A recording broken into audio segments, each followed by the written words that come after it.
All right, how's it going, everybody? It is the Osmo.com NHL DFS Strategy Show, and we have a nice little five-game afternoon slate today with no NBA, no XFL, and all the focus on hockey and NHL DFS. I'm joined, as I am on most Mondays, by Slim Cliffy.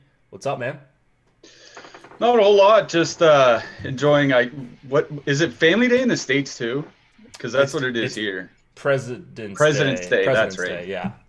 Yeah, Yeah. so I saw some people talking about it. I was like wondering why we had a huge or like a slate at 4 Eastern for the start time. But yeah, people were saying it's President's Day. Terrible. I don't even know. Like doing this job, you like don't even know what day of the week it is because it all just runs together. And so my bunch of my buddies had work off and stuff, and they were staying up late last night. So I was wondering what was going on, but that does make sense. And then what is it in Canada? It's Family Day? Yeah. It's Family Day. Like there was a holiday in like 3 out of the 10 provinces for a while. It was just one of those bridges for families between Christmas holidays and March break, like just to give them that one weekend of an additional break, whatever. And they just adopted it as a national holiday like 2 years ago or something like that. That's pretty cool. Well, we have NHL DFS to talk about. 5-game slate. You said you love the slate. Any opening words you want to talk about? Just the abundance of options with it being a medium-sized slate? Yeah, it's just that normally when you get a slate this small, we have ownership projections at Osmo that you can go. They're updated for today. I usually have a decent idea of where the ownership is going to fall. When I looked at the slate last night, writing my Power Plays article, it's up at Osmo.com right now. I do them every Monday and Tuesday. Like I was thinking Florida's top line would be insanely chalky given all the injuries that San Jose is going to go through. We'll talk about that game when we get there, but there are just certain spots I thought would be really, really chalky. And by our ownership projections, they don't look to be super chalky. I mean, players are going to be chalky on a 5-game slate no matter what. Like, we might have Barkov at 8%, but he could be 13, 14% or something like that. But players are going to be chalky, but if they're not as chalky as I thought, then it kind of changed the way I looked at the slate. Like I wasn't excited about this slate when I started digging into it last night, but once I stopped going through it, I really like the spots here today. And I think it's a good day to have some big contests. Let's put it that way. Yeah, really good day. So there's a lot of options. So you like that. You're more of a 3-max player. So just so people get an idea, you said you're planning on 3-maxing tonight, right? Yeah, usually I do 20 max on the bigger slates like Tuesday, Thursday, Saturday, and then I'll go one lineup or 3 max on the smaller slates like today. Yeah, so I'll be if anybody's new watching, I'm a 150 maxer. Use Fantasy Cruncher every day, and that's how I make lineups. So just to get an idea of how each of us play, maybe you want to listen to kind of your play style, talk about underweight, overweight, and then Cliffy knows all the NHL, the real intricacies of NHL. Whereas I just, jam buttons and, try to be good at DFS. Well, once in a while you bing 10K just mashing buttons, right? Yeah, so sometimes. Yeah. It would be nice to do it today. Like we were talking before the show, this is the perfect time to run good if you can. And it sounds like neither of us have really had much luck over the years running good over NBA All-Star break.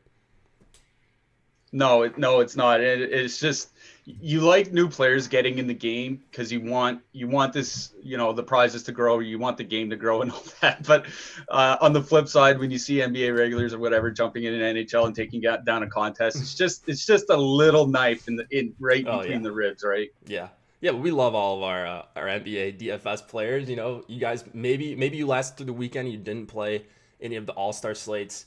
But it's Monday. People are back at work. If you do work, it is a national holiday, I guess, if you work today. But people are looking for something to do. I see a bunch of people already in chat. Thank you guys for joining us. If you could hit the like button, that really helps us out a lot. We say it in all of our videos, but it does really help us. As Spags says, it helps us keep the lights on.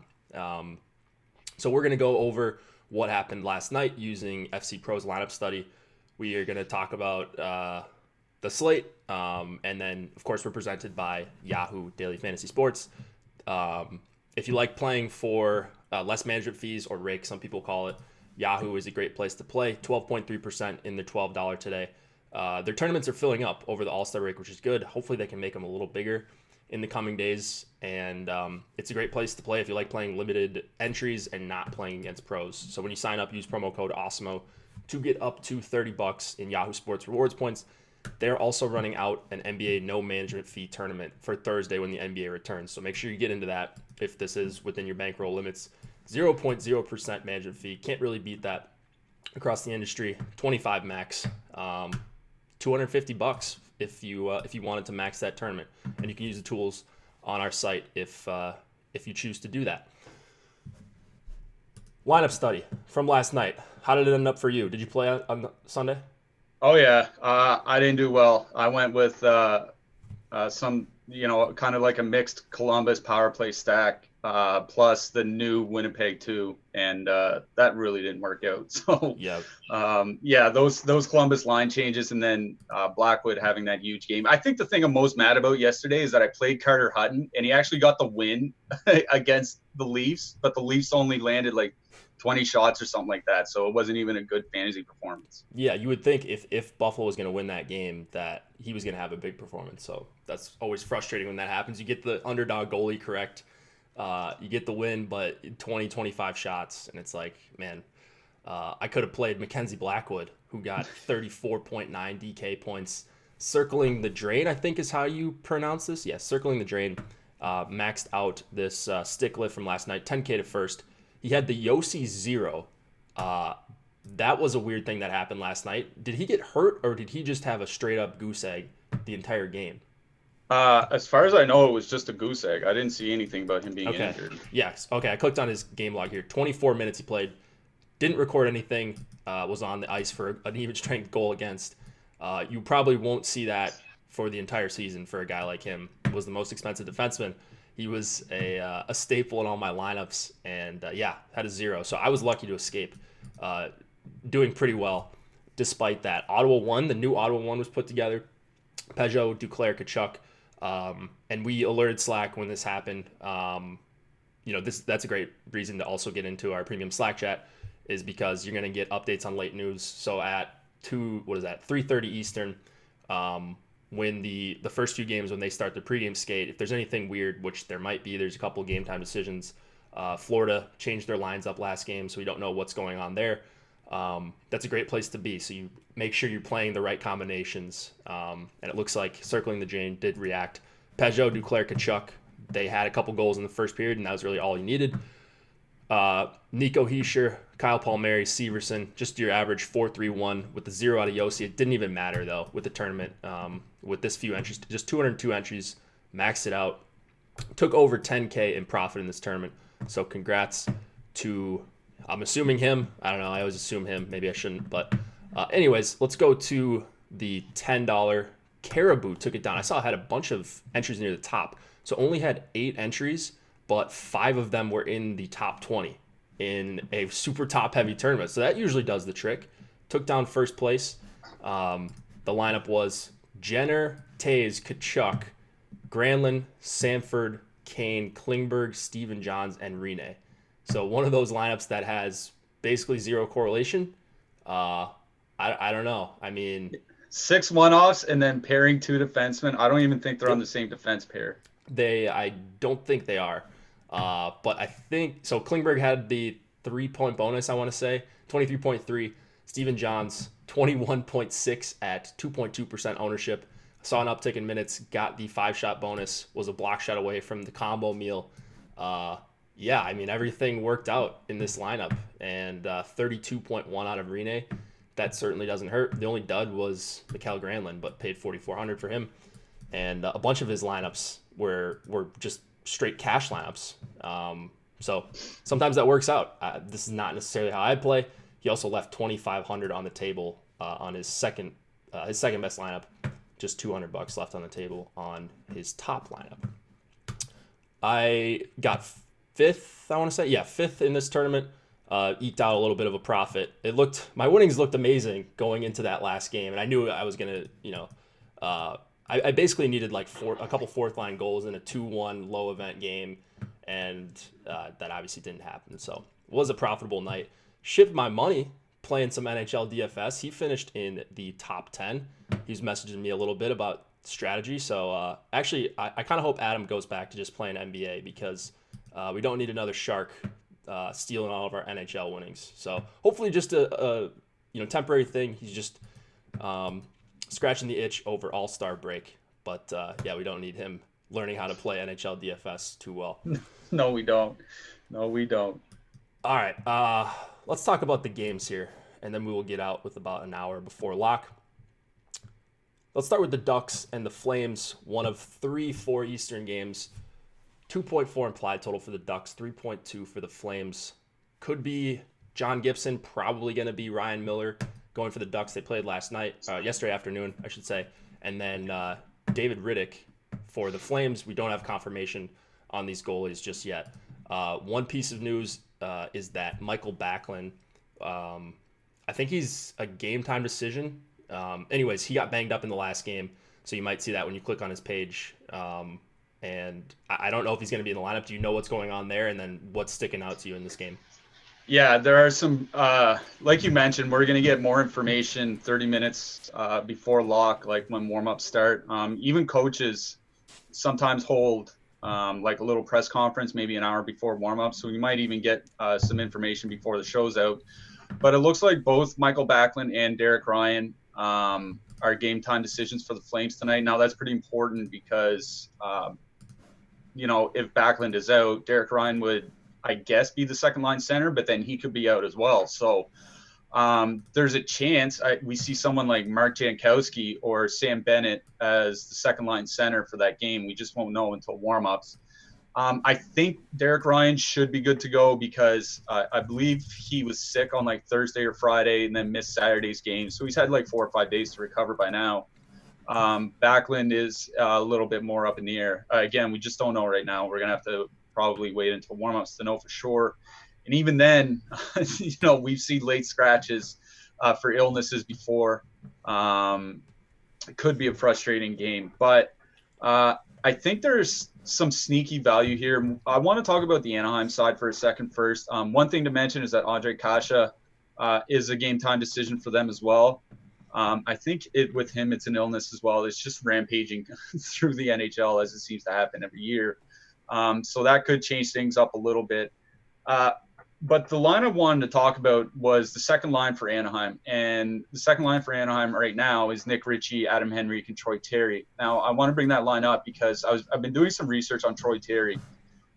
In zone entries and exit with possession, getting out of your zone and getting into the opponent's zone with possession is pretty important. I mean, there's a lot of literature on how it generates shot volume and better quality chances and so on and so forth. And Troy, when I was looking through the numbers so far this year, Troy Terry's like top 30 in the NHL in this regard. Like if you look at the names around him, there are a lot of names that you would consider, top end puck movers.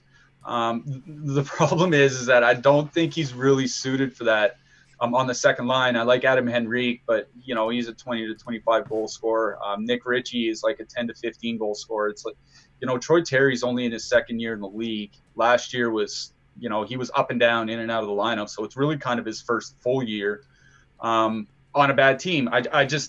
I think they're a good line. Their numbers have been good together. They're exceptionally cheap. Like I think they're about 10K or a little over 10K as a line.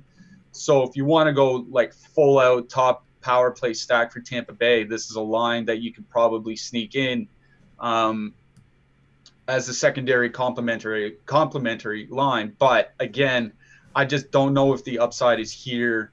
I don't know if they're going to go off for 3 goals or something like that. So I just want to bring up Anaheim too, because if you desperately need like a 10 or 11K line, I think they're the target here tonight. But other than that, like I'm not so high on 3-man stacking them. Assuming Michael Backlund plays, I'm going to be pretty interested in that second line for Calgary. They're typically matched up against opposing top lines. Ryan Getzlaf and Rickard Rakell's defensive numbers have been pretty bad this year. Having Max Jones or whomever on the other wing won't help. As long as it's not Ondrej Kase on the top line, honestly, it doesn't matter what winger they put up there, really. So I do like that second line for matchup, assuming Backlund is in. If it's not, I don't like it as much. So Mangiapane, Backlund, Tkachuk is probably my target out of this game. One thing to note about the defenseman is that since Mark Giordano got hurt, obviously Noah Hannafin has moved to the top PP unit, but TJ Brody actually leads the team in 5-on-5 ice time per game. So if you need like a 3K defenseman that, might have a few pucks hit him or something like that, TJ Brody's probably the guy I would target. Yeah, I think I'm in agreement with everything you said. I mean, Anaheim, too. So they're listed as the third line on some of the lineup sites. So they're listed as the third line on the screen for the viewers. But they're all getting secondary power play time. I think they're getting more run than the quote unquote second line, the Steel Shore Silverberg line. And they've got better numbers. So that would be the secondary line I would like to target in this game as well, especially at the really low ownership we haven't projected for on DraftKings. And then on the Calgary side, again, referring to the ownership projections, we do have them for DraftKings and FanDuel if you guys are looking to get access to those. It looks like the Monahan-Gaudreau line is going to be one of the more popular lines on DK, and they have been better. I'm a little torn on them. They have been better, like over their last 80 minutes or so. They've been actually really good, but like for the season, they're just really underwhelming. So I don't know what I'm going to do as far as playing that line. I don't think I'm going to get to where we have them on the ownership projections if they're going to be around 20%. I think that's too high, especially when you've got a secondary line, assuming Backlund goes.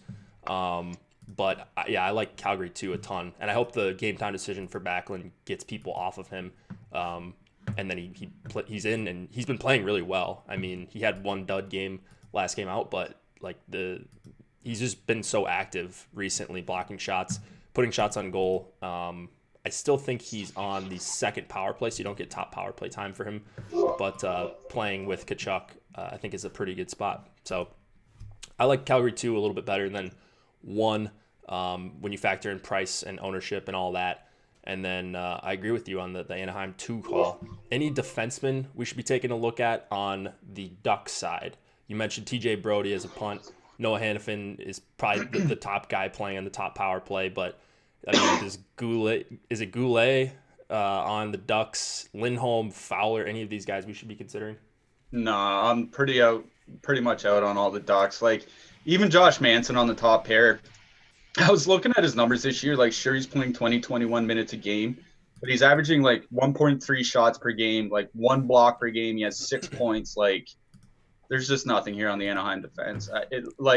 Obviously, if you're playing 150 lineups, you're going to get probably some Fowler or Lindholm or something like that. But I wouldn't go out of my way to target them. Yeah. Actually, I got to some Brennan Goulet for just complete min salary. I don't know what kind of minutes he's going to play. Maybe he gets 20. That might be a little bit generous even, but he's a guy who I think he does have pretty good per 60 numbers, so that's probably why he's popping up a little bit for me. Anything else to add before we move it on here? Yeah, just one last thing. Like you said, Calgary 1's going to be popular, but they'll match up against the Henrique line. I'm assuming, and Henrique's pretty good defensively, so is Nick Ritchie. And like I mentioned, Troy Terry's been pretty good at transitioning the puck. So, like, I don't really think it's a great matchup for Calgary 1. And when you factor in the extremely high ownership, like, I find it pretty hard to either be underweight or just fade them entirely. Or pretty easy, sorry. And then one last note, actually. Homer Cleese in the YouTube chat points out that Derek Ryan is on IR. They called someone up, so he's not playing. But that's a fourth-line guy, so I don't think we were really worried about that. Anyways, but always nice to clear that up. Let's go to the Islanders and the Coyotes. 2.4 implied total for the Isles. 2.8 for the Coyotes. Varlamov and Ranta. I believe Ranta's confirmed, actually. I just was scrolling through Twitter trying to read some news and see if we got anything breaking. I think Ranta's playing for the Coyotes. Not sure who's going for the Islanders, but we should know in about a little over an hour. What do we like in this game? I know you've got a decently hot take on one of the sides here, but 2.4 implied total for the Islanders. What do you like on that side? Yeah, you're right about Ranta. He is confirmed to start. We just don't know about the Islanders yet. Today in my Power Plays article, I wrote up the Islanders' second line. We talked about them last week. They did well in the matchup. I think it was against Washington. And today it's kind of the same thing. Taylor Hall's been with Arizona for 2 months now, and he's been pretty much with the same top line that entire time. It's been him, Garland, and Christian Dvorak, like basically since his second or third game or something like that in a Coyotes uniform. Anyways, when that top line is off the ice, the defensive numbers for the team are atrocious. Like 2.65 expected goals against, I think, or something like that. And the worst team in the NHL right now on the season is the Rangers, and they have a better mark than that. So like the Arizona Coyotes team defense, like you look at that second line of Schmaltz, Kessel, and Keller. Like Kessel's awful defensively. Keller's not very good defensively. Schmaltz is fine, but he can't carry both his wingers. He's not that good. He's not Patrice Bergeron or something. So, like, I think that's a pretty bad defensive line. And I think that makes the New York Islanders second line kind of ripe for the picking. They don't, like we mentioned last week, they don't have good offensive numbers together, but I think it's more about the defensive matchup than it is about their offensive prowess. Now, I know it's broken correlation and all that. So, maybe you want to take off Brock Nelson because Bailey and Beauvillier are on the second power play unit together or something like that. Like, I'm fine with that. But three-man stack in a really good matchup here. They're cheap. They're like 13-5 or 13-6 or something like that. So you can fit them in, with your Florida one or whomever. So I do like that Islanders second line a lot here today. I don't know what you think about that, or maybe you were targeting the Islanders top line, but I think the second line is the line to take out of this game.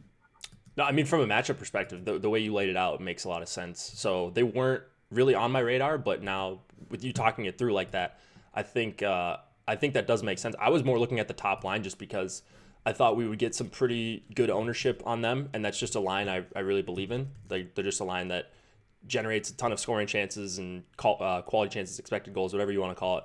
And it looks like they're still pretty low. So kind of like the Islanders top six on the Arizona side, it's basically wherever Hall goes, and that's really about it. Like you mentioned, the only line that's really doing anything that can keep the puck out of their own zone. And the Dvorak Garland Hall line has actually been really awesome offensively from an expected goals standpoint. So not that expected goals is everything, but it's a good indication of how well they're actually playing, even when they're getting unlucky or not finishing and having these huge outlier performances that we're seeking. Yeah, and I kind of like the Arizona second line as well. Like, like I mentioned, Kessel and Keller I don't think are very good defensively, but that doesn't mean they can't be good offensively. And Schmaltz, I think he's very underrated as a playmaker league wide. Like, I think he's an excellent playmaking center. So I could see that Arizona second line having success here. It's just I don't know how whether that line stays together.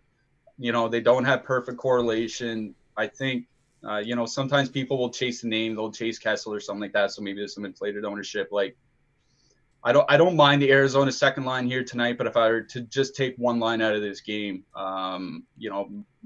matchup and price dependent and all that, it'd be the Islanders second line. I like it. And that's certainly going to be off the board. They're really low in our ownership projections as well. Are you worried at all about this fourth line for the Coyotes kind of taking up a bunch of time for the rest of these lines? I noticed last game they got both Richardson and Carl Soderberg got more time than Taylor Hall at all strengths. Yeah. I think Soderberg played like 18 minutes last game or something like that. It was just crazy. It probably takes some ice time away from the top line if they do that again. I just can't see that persisting game after game. They're just not going to succeed that way. I could see that working for a game if the coach doesn't like the way the top line is playing or something like that, but I wouldn't expect that to be something that persists. Fair enough. Yeah, I noticed that in the last game. I was like, what is going on here? But Arizona's done that with the Richardson line, with whoever he's been the last couple seasons. Like, they go through these stretches where they like Richardson against opposing top competition.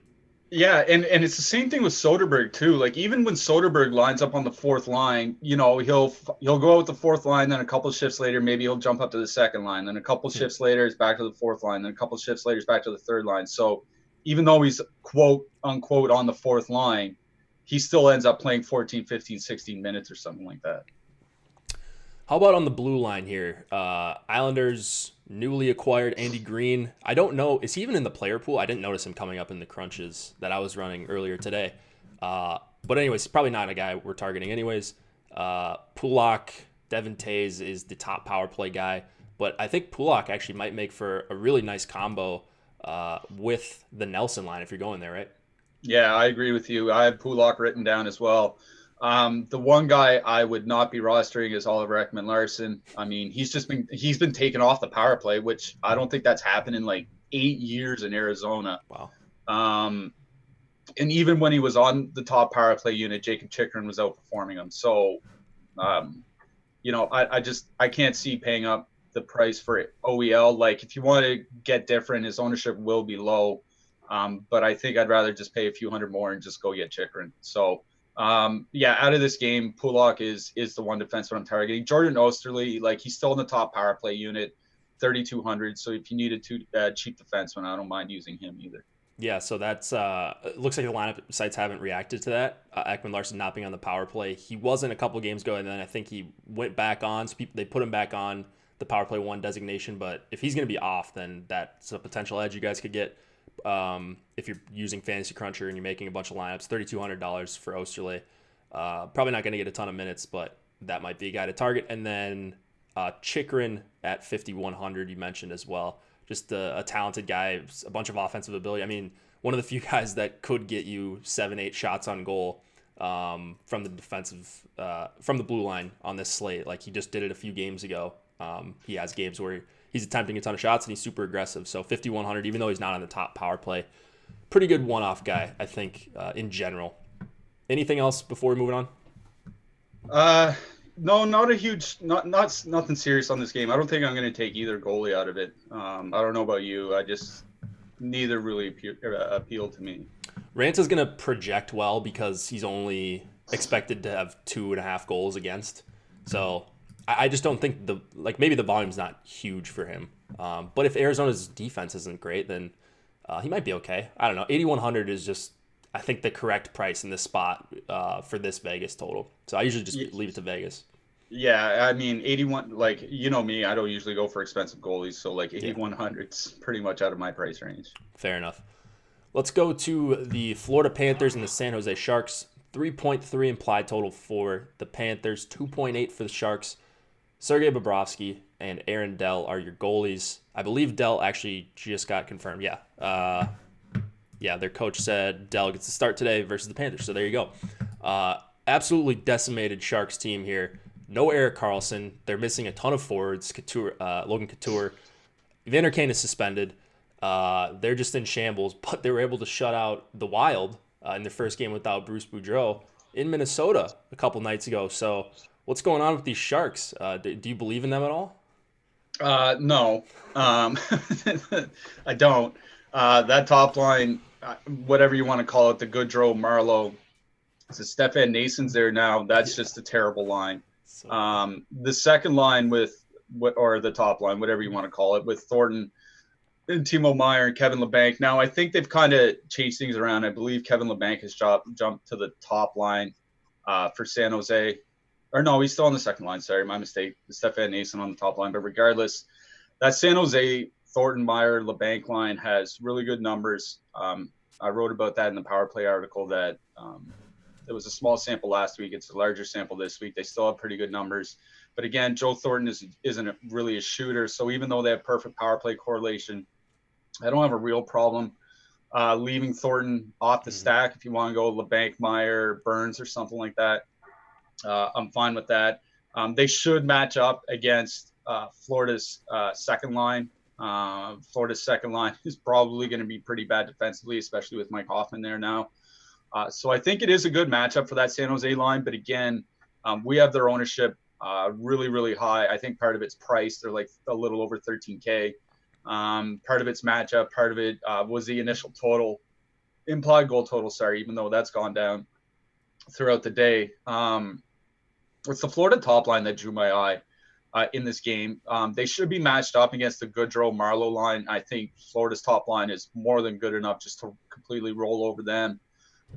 We have their ownership pretty low at our ownership projections, like each of Barkov, Huberdeau, and Dodonov all in single digits. I'm skeptical they'll be that low. I think we'll probably see them closer to 10%, maybe a little higher, but that they're going to be considerably lower. When I was going through this slate last night, I thought Florida's top line would be among the chalkiest lines on the slate. Part of it is that they are under 20K. Part of it is obviously just how banged up the Sharks are. No first-line center, no second-line center, no first-line left winger, no Erik Karlsson, and this was already a bad team before that. So I really expected Florida's ownership to be higher. We've seen their implied goal total go up through the day, so I'm thinking it'll be higher than we're showing. But even if they're still all under 15% or whatever, I think it's just too good of a spot to pass up. So I love the Florida top line in this game. Because Mike Hoffman is on the top PP unit, if you want to swap out Dadonov for Hoffman, I'm fine with that, just because Hoffman really does do well on the power play, and it's a way to differentiate just in case that Florida top line is a little bit chalkier than we expect. On the San Jose side, I mentioned that Sharks line. I think that's really all you need to talk about. I mean, if you want to stack Goodrow, Marleau, or whatever, I wouldn't recommend it, but people are going to do what they're going to do. Brent Burns is probably the guy to talk about most. His ice time has just gone through the roof of late. The last couple of games without Karlsson, he's played 27 and 28 minutes. If you look at his recent games, you see 23, 26, 27, 28, 26, 27. He's been playing a lot of minutes lately. He has 20 shots on goal in his last 5 games. It kind of seems like it's the Brent Burns of old. Now, I don't want to buy into small samples and all that on a bad team, but we know how good this guy can be. The problem is that by our ownership projections, again, he seems like he's going to be pretty chalky. I'd want him if he on this slate at 7,200, if it was going to be a bit contrarian, if he's going to be one of the 5 highest owned guys on the slate. I understand wanting to get a part of him because he's arguably the best defenseman on the entire slate, especially with the way he's been producing of late. I just don't know if I want him at 20% ownership or something like that. Yeah, I mean, I do, but I'm playing MMA, right? So it's different. He projects as, the best defenseman, one of the best raw point plays. He's pretty safe. You can win. I think you can win a tournament with 15 points out of Burns if it breaks right. It's not the end of the world. And then I like the mid-tier stacks. I like them a lot for most slates. So I'm finding it pretty easy to fit him in. It's just all right, I need to avoid playing, Burns with San Jose 1 and, your chalky filler stack. I think that's what you have to do, right? You have to differentiate somehow in your lineup. So I'm fine playing chalk Burns, even chalk Burns with San Jose 1 if you wanted to do that. But then you need to get weird with the rest of your lineup.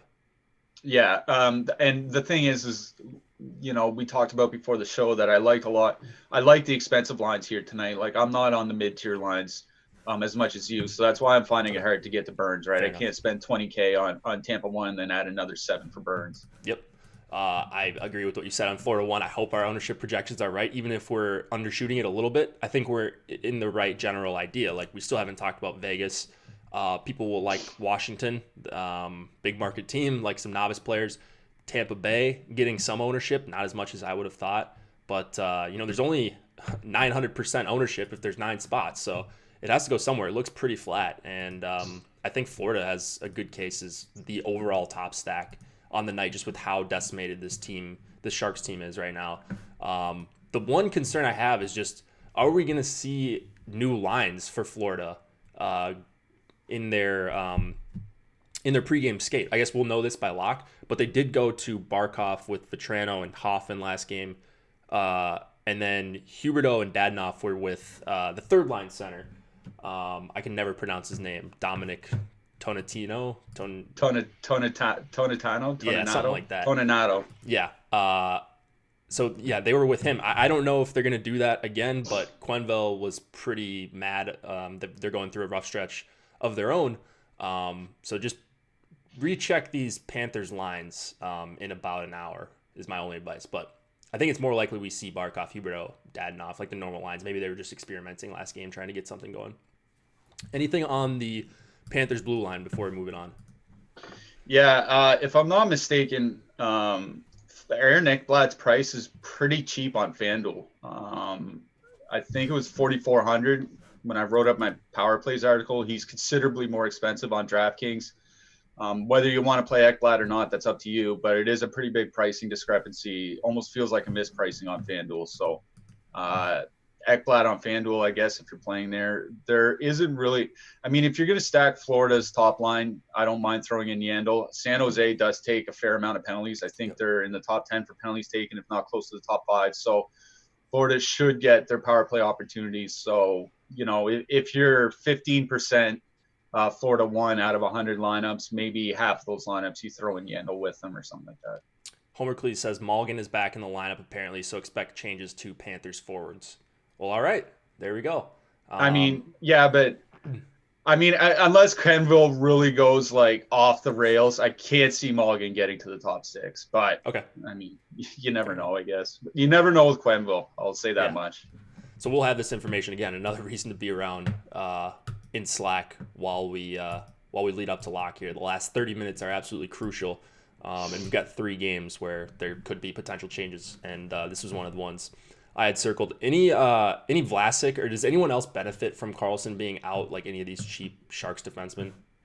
Like, you bring up Vlasic, and it's I talk about the zone entries and exits that I've been researching. It's from a guy named Corey Snager. He's just part of the hockey analytics community. He tracks all these by hand. Like, he goes game by game and tracks it all by hand. Anyways, he doesn't have a full season done yet. Obviously, he just has bits and pieces of samples of players. But I swear to God, out of all the players in the sample, Marc-Edouard Vlasic is dead last in the NHL in zone entries plus zone exits with possession. Like, dead last in the NHL, behind Jack Johnson, behind Eric Goodbranson.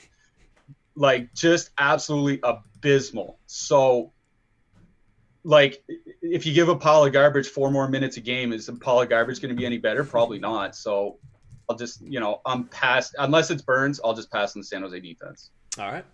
Let's move it on to the Capitals and the Golden Knights. One of the really fun games we got in the later start times. 3.1 implied total for the Caps, 3.4 for the Golden Knights. Braden Holtby expected to go, actually confirmed to go. Marc-Andre Fleury is expected, as he is for every Vegas game that's not a back-to-back. What do we like here? Vegas 2. Talk about Vegas 2, how good they are for the newer viewers. Well, the one thing I want to talk about is when we do these shows, I always have pages of notes that I take. Sure. And here is what I wrote for Washington Vegas. Holtby with a bunch of question marks. Why are they still starting this guy? Holy God, he's been terrible for 3 years. He had a good 6 weeks in the playoffs, and that won them the cup. Good. He hasn't been good at any other point, since I was in my 20s. So, anyways, yeah, I really do like Vegas 2 here tonight. Stone, William Karlsson, and Max Pacioretty. Small sample, but their numbers are just absolutely bonkers, insane good. Their shot attempts for 60 minutes are 96. I think that's that would be mid-pack in the league on the power play. It's just absurd how well they played together. I think it's only 2 or 3 games so far they've been together, but it's just crazy. I mean, you expect it with Stone and Pacioretty. I mean, they carried Chandler Stevenson to nearly a 60% possession rate, right? It's just crazy how good those 2 wingers are. So, yeah, I absolutely love the Vegas second line here in this game. The thing, we call the second line Karlsson, Stone, Pacioretty. You can call it which one. Just want to clarify that. Yeah. I believe our ownership projections have the other line, Smith, Stasny, and Marchessault as higher ownership, and that works out for us because we like the Vegas second line better anyway. And the thing is that Vegas doesn't hugely match their lines. They're not a line that as every time that Ovechkin steps on the ice, they're going to make sure Mark Stone's on the ice, or they're going to make sure Marchessault's on the ice, or whatever. It's just whichever top 6 line is ready is going on. So I don't think matchups matter a whole lot. And I know, usually we pick on the Washington second line matchup because it is, with Kuznetsov there, it's one of the best matchups for the opposition, offensively speaking, in the league. But Lars Kuznetsov's still out. He won't be playing in this game. Lars Eller will again take a spot on the second line, and Lars Eller is a huge improvement defensively over Kuznetsov. Now, it's a downgrade offensively, obviously, because he's just not as gifted with the puck as Kuznetsov is. So that hurts the wingers. but it helps the team defensively. Like it goes from a great matchup to like probably slightly below average. So I was gung ho on Vegas too, regardless of who the second line center is, just because they don't really hard match. I just think Stone and Pacioretty have made everybody around them great. And when you add William Karlsson, despite his 40-goal season a couple years ago, he's actually more of a playmaker than anything else. You have a playmaking center, a good playmaking center, going with Max Pacioretty, who's shooting like 4.5 shots per game, and Mark Stone, who's like a point per game player over the last 3 years. I think they're going to find some success. Long term, let's hope that they find some success for us here tonight. Yeah. Just an insane line. So I don't have anything much else to add on that. Just that I greatly prefer the Vegas side here. The Vegas line, I mean, the Stastny line hasn't been that great. Stastny, Marchessault, and Smith. Excuse me. But they, I still think, like, I still like them a lot. So I'm just hammering the Vegas chalk here. I don't know. I like going up against either of the Caps' top two lines. The Eller line, you mentioned that that's an upgrade. They still got doubled up in shot attempts last game. I think they had 10 of their own and 20 against. Like, so even though it is an upgrade, going up against the Pacioretty Stone line, if they get matched up against them, that's still like really tough to overcome. So I'm just all over Vegas here. They're gonna be my highest exposed team. Vegas 2 probably gonna be my highest exposed stack unless something really weird changes and they shoot up in the ownership projections. But I don't think a lot of people are like discerning between two lines. A lot of the casual people that are playing, and if I could just choose probably one line in the slate to start my lineups with, it would be this Vegas 2 line. I mean, because another thing is a lot of spots they're listed as the second line, yeah, right? And it's just a mental thing, and people are going to see the top line like 2K cheaper, 3K cheaper, whatever it is, and just say, well, I'll take the cheaper top line then. And I think that's probably why we have our ownership pretty high. Our ownership projections are high for Vegas 1. Yeah. I don't know. Just the spot for Vegas. I love it. I don't know if you can afford a Josh stack, but this would be where I would go against Holtby here. The total is in check here. It's 3.4. I think it's tied for the highest total on the slate, but yeah, I think this game could get really out of hand if Vegas gets going. And I don't really like much on the Caps side. I guess Caps power play is okay, and that's probably something I'm going to get a little bit of. And Karlsson, I'm going to get some Karlsson one-offs, but he's 7,500. And if I don't love the spot for the Caps, it's hard for me to want to jam in Karlsson at 7,500 when you can play Burns for 7,200. Yeah, I mean, Washington does draw a lot of penalties, so I think that's the one thing here is that I don't think Vegas's penalty kill is, at least it's not amongst the elite in the league. So I think what a Washington power play stack of some sort would make sense here. But when I saw our ownership project, like I was kind of high on Washington, like that was going to be like my sneaky contrarian stack or whatever tonight. But we have them with higher ownership than Vegas too. So. Yeah. Crazy. Like if Nicholas Backstrom's going to be 13% on the road going into Vegas, like I'll just pass on that line. Like I just don't think. I mean they obviously they could go off, but I just think it's too chalky to really focus my stack. I mean, at least my stacks, like we said, I'll probably get 3 max tonight. If I'm in 150, maybe I have 10% Washington one or something like that. Yeah, if the games started right now for me, I think, let's see where I have them. Like I would have some Vegas, or I'm sorry, I would have some Capitals top line, but I wouldn't be getting to where the field's at on a guy like Backstrom, especially if he's going to be mid-teens in the percentage. So, yeah, it's all about Vegas here. I know they're chalky, but I'm going to be overweight on probably both lines. Definitely that Vegas 2 line that we keep referencing. And gonna have a lot of flurry because I like to correlate my goalies. What about the blue line here? Theodore, Nate Schmidt, anyone else on the Vegas side, or anyone else besides Karlsson we need to talk about? Well, I think Theodore's the one that I want to talk about because he's the guy I highlighted in my Power Plays article at awesemo.com this morning. His ice time's gone up considerably since the calendar turned to 2020. I think over the last 6 weeks he's gone from like 21.30 per game to 23.30 per game. That helps with peripherals. I caught your show with Nolan a few days ago, and Nolan brought up that Theodore isn't a guy that puts up a lot of great peripherals, and typically he's not. But I think with the added ice time, it at least puts the 5-shot threat and the 3-block threat within range for him. He's not a guy with strong peripherals typically, but I think the added ice time really helps in that regard. On the Washington side of things, Dmitry Orlov is a guy that I always kind of get to, just for, especially where he's 3,500. He's just like, there are some defensemen I find can kind of generate their own goals. You know what I mean? Like, he can make a move at the blue line and give himself a better shot and stuff like that.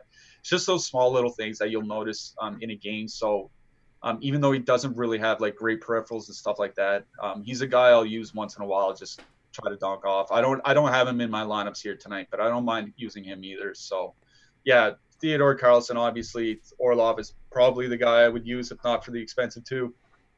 Other than that, probably just a pass on the defenseman out of this game. I think I referenced the Josh stack too, and probably with new viewers, I should say what that is. So the Josh stack is a 2-man stack named after our friend Josh Harris, who banked a huge tournament playing both of the Chicago top 2 lines a few years ago. So Josh stack would be like Vegas 1 and Vegas 2 in the same lineup. You're taking 5 or 6 forwards, maybe a defenseman, take the goalie. You're just onslaughting a team. So that's why I think Vegas, you could do the Josh stack on the onslaught here against a bad goalie in Holtby. But you put, your thoughts on Holtby are what we're all thinking. But it's great for DFS. Yeah, I mean, it's fantastic for us, but I just don't get it from. Maybe they're just trying to rest Samsonov for the playoffs. Yeah. Just go let Holtby get lit up in Vegas, and then now they got a reason, I guess, to start Samsonov. All right, let's go to the last game of the night. Before we get started, can you guys please give us a like? That does help us out a ton. I see a bunch of you already have, so thank you guys for tuning in. If this is your first time watching, welcome. We've got a bunch of other tools on the site. Cliffy has been doing power plays. You will have the one tomorrow, right? Your Monday, right, Tuesday? Yeah. Okay, so if you liked his analysis today in the power plays article, just go to the NHL page and you can find it there. He will be doing another one tomorrow, and there should be some huge prizes as well, with NBA still on break for a few more days. All right, we got Lightning and the Avalanche. 3.1 implied total for the Lightning, 3 for the Avalanche. Curtis McElhinney just got confirmed. It is Pavel Francouz for the Avs, and bunch of big name value in this game. What's your favorite place to target here? Well, I mean, McElhinney being confirmed kind of hurts because Vasilevsky was the goalie I was really targeting here tonight. So gonna have to think over that one here quickly after the show. The Tampa top line for me is probably my favorite line on the slate. I mean, it kind of feels like cheating to say that because obviously they're just insanely good together. But the thing is that going into Colorado, they probably should face against the Colorado top line. And by that, I mean McKinnon, Burakovsky, and Mikko Rantanen. Now, that's I didn't see Landeskog on the top line. No, you're right. Okay, just making sure. The thing is that we talked about it in a show earlier this year that Gabriel Landeskog was probably the best defensive winger that they had on the top line. He's down on the second line now. Andre Burakovsky took a spot. Now, Mikko Rantanen and Nathan McKinnon aren't like, they're not great defensive players, right? Like, this isn't, they're probably kind of fine, maybe average, but not great. Like, obviously they're great offensively, but they're not great two-way players, at least not yet. Maybe they will be in a few years, but McKinnon and Rantanen aren't Bergeron and Marchand. Like, that's not the level that they're at right now in their own zone. So I think with Burakovsky being there, and Burakovsky's below average defensively himself, I think that makes the line considerably weaker defensively, and I think that makes for a good matchup for Tampa Bay's top line. Now, they're super expensive, so you're going to have to pay over $20K for a line on the road. That's probably reason number one why our ownership projections aren't super high on them. But the thing is that their numbers are just crazy. You know what I mean? Like, their expected goals are near 3. You look at the expected goals against for the Colorado top line, they're near 3. Like, this is a great matchup for the Tampa Bay top line. Now, I think they're going to I think they're breaking up their power play units more into 2 even units, but that really doesn't change much for me. It's just such a great matchup at 5-on-5. I just don't think it's as good of a matchup on the flip side for Colorado, and we have McKinnon at considerably higher ownership than the guys from the Tampa Bay side. So Tampa Bay's top line is really popping for me. I do like Tampa Bay's second line as well. It's a tougher matchup. Obviously, they're gonna have to match up against the second line from Colorado, and Landeskog's fine defensively. JT Compher's good defensively, so it's a little bit of a tougher matchup. But they are cheap together. Like, you're going to be paying, I think it's $13K for that entire second line. So I don't mind using the Tampa Bay second line. And finally, 2 guys to mention on the blue line. Eric Chernak and Mikhail Sergachev have seen their minutes go up a lot since Ryan McDonagh was injured. I think Chernak's gone up like 3 minutes per game in the month of February. Since McDonagh's gone out, it's like 6 games or something like that. He's playing like 22, 23 minutes a game. So I don't mind Chernak. If you're looking for like a mid-threes defenseman, he's probably due some positive regression over the final third of the season. So he's a guy that I'm sneaking into my lineups as well. Yeah, I love it. I mean, I think on most projection systems, including ours, Colorado 1 is going to project as the better value. And so they're going to be more of the optimizer play because they're similar in price. And, being the home team, feel like playing home teams, including myself. But I agree with what you said about Tampa 1. I don't think the McKinnon line is going to be great defensively. They haven't been so far. And we know how good Point, Stamkos, and Kucherov are at 5-on-5. You still get Stamkos and Kucherov on the Hedman unit. And then Point on the secondary unit. So a tiny bump down to Point maybe. But yeah, I mean, it's just such a good spot for Tampa 1 at 5-on-5. You can power play stack it. Someone mentions in the chat. I think that's fine as well. Cirelli gets a boost. And then, I just think I'm going to have more Tampa 1 than Colorado 1. And that might be somewhat of a hot take. Based on our ownership projections, that is a hot take. So I'm going to try to figure out a way to do it in a bunch of my lineups. You're probably sacrificing getting a lot of Burns in your Tampa lineups and some of the other top guys. So that hurts me a little bit, but I'm fine punting with a guy like Chernak or Sergachev or someone like that if you want to take another Tampa defenseman or just finding value guys elsewhere. I mean, Hannafin's cheap. There's a bunch of guys that you've mentioned already that I think are playable in the 3 to 5K range. And then I mean, do you have any interest in this Colorado 2 line? We didn't really talk about them much. Compher, Landeskog, and Donskoy. They're pretty cheap. Yeah, I just think it's a pretty brutal matchup. Like, that Tampa second line is an excellent defensive line. So I think that Colorado second line, it'd be more, I would power play stack them, if anything. So, like, instead of Burakovsky with McKinnon and Rantanen, I'd add in Landeskog or go with a secondary power play stack, even though I don't think there's much point going with a secondary power play stack for Colorado just because they play their top unit so much. So I'm not in on stacking them out, right? More just picking one-offs, if anything, from that Colorado second line. Like Tampa's a bad matchup.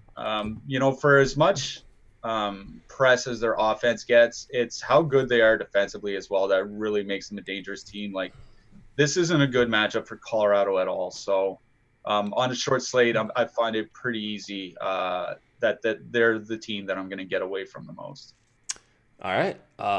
All the hot takes, I think, but smart, well thought out takes. And so that's the kind of thing I love about NHL DFS is that, if you just look at projections, you're probably going to be okay if you use the projections on the site. But there's also so much nuance with the line matching. And I think that's still a pretty big edge that not enough people take advantage of. Just wanted to mention we get our line matching. We have VOTs on the site doing team matchups, and then you and I, we subscribe to Adam Daly. On Twitter, he's A Daily, ADALYFREY, A Daily Fry. He has a matchup sheet that people can subscribe to, and that's where we get our matchup data. And it's very valuable, man, because you can find matchups like that Islanders second line last week. Like I said, their offensive numbers aren't great together, but it was just a fantastic matchup, and a lot of our subs did well that night. Yeah. So let's hope Islanders 2 can strike twice, within a week. Yeah, that was the Washington 2 matchup, right? That we're gonna see. Yeah, and it worked out. It doesn't always work out like that, but I think if you make those plays, no, it doesn't. And now that I've said it, that line's gonna be broke up by the second period tonight or something like that. Like Bailey's gonna get hurt. It's just gonna be a disaster. Yeah, exactly. Seems to always happen that way. But I guess we should start keeping track of who we make fun of and who we talk down about because they always go off. It's uncanny. It's usually the same few guys for me, but I can't even. Their names are escaping me. But just the scrub defensemen that get one shot, maybe a game that end up scoring goals. Yeah, go through Alex Wenberg's game logs. Yeah. Any game where he scored a goal, we made fun of him 3 hours earlier. Yeah, I mean, every Monday, Alex Wenberg scores a goal, and then the rest of the weeks he has no points. Holtby 50 save shutout. Homer Cleese says, hope not. I will be very sad if that happens, and very poor. But thank you guys for joining. Shout out to Yahoo Daily Fantasy Sports for sponsoring. They're running out a no management fee NBA contest, so get over there. Use promo code AWESOME when you sign up to get up to $30 in Yahoo Sports rewards points. They've got golf. They've obviously got NHL. The contests are filling up fast. They got some 10 max, 3 max stuff that you can still get into, and then go check out everything on the site. Become a member. Use promo code NHL Strategy to get 50% off your first week of any Awesemo Plus weekly pass. And we will see you guys in Slack in about a half an hour and see if any important news breaks. So good luck tonight, and we'll catch you back tomorrow. Good luck, everyone.